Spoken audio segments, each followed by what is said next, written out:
জি, আল্লাহ রাখছে কোনো মতে না। প্রতিবেদনে কেন? প্রতিবেদন আসছি, কষ্ট করে আসছি ভাই। কিসের এত কষ্ট? কিসের কষ্ট? মা নাই, বাবা থাইকাও নাই। উম, বাবা বিয়ে করছে, মা গেলবনির মা মারা গেছে ছোটবেলায়। জন্মের পর মা দেখি নাই। বাবা বিয়ে করছে ওই মহিলার ৪ টা বাচ্চা সহকারে। তার জন্য দাদা দাদি রাগ করে কয়টা?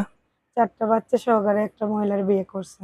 কোন কি? তার জন্য ওইটা দাদা দাদি সহ্য না করতে পেরে, এখন আমি ছোট আছিলাম, সহ্য না করতে পেরে সব সয় সম্পত্তি আমার নামে লিখে দিছিল। তার জন্য বাবা এখন মনে করেন মা তো নাই, বাবা থাইকাও নাই। এই কারণে যোগাযোগ কেমনে করবে? রাগ করে তার জন্য এই কারণে যোগাযোগ কিভাবে করবে? আপনার সাথে যোগাযোগ করতে চাইলে কিভাবে আমার করবে? সাথে যোগাযোগ করতে চাইলে, আমি তো কাজে আসছি ভাই, তার জন্য ফোন নাই এখানে। যোগাযোগ করতে চাইলে আমি নাম্বার দিয়ে দেবো না আপনার কাছে, আপনি দিয়ে দিন নাম্বার। উম, আমার আচ্ছা। ফোন নাই, আমার ফুপির কাছে আসছি আমি কিছুদিন ধরে ঢাকা। আমার ফুপির মোবাইলের নাম্বার আমি দিয়ে দেবো না। আচ্ছা, নাম কি? আমার নাম আখি। দর্শকদের কিছু বলার আছে?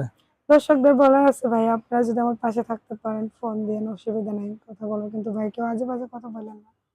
আমি একটা ভালো মানুষ চাই, সে যদি বয়স্ক হয় তাতে আমার কোনো অসুবিধা নেই, কারণ সে যাতে আমারও যাতে সারা জীবন সে যাতে তার পাশে রাখতে পারে, আমিও যাতে তার পাশে থাকতে পারি। এরকম একটা মানুষের দরকার ভাই। আমার টাকা পয়সা ধন দৌলত চাই না। আমি মানুষের বাসায় কাজ করি, আমার একটা ছেলে আছে সেলাই মেশিন।